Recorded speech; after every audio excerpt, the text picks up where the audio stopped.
look at somebody like Tyler's work and it seems so grand, and you're like, am I ever going to be able to do that? And I know now that I am.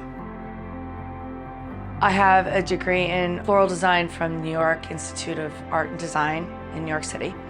I went to Longwood Gardens Merit Arts program and Mila School of Floral Arts, which is European floral design with a Ukrainian artist in Chicago. I wanted to level up. I needed to take their workshop because I needed to learn more about the mechanics of scaling up. I wanted to bring my business up to the next level. This workshop has given me the tools that I need to level up to a larger scale business. It's going to get you out of your stagnated place, and it's worth it because you'll be making the money back very quickly.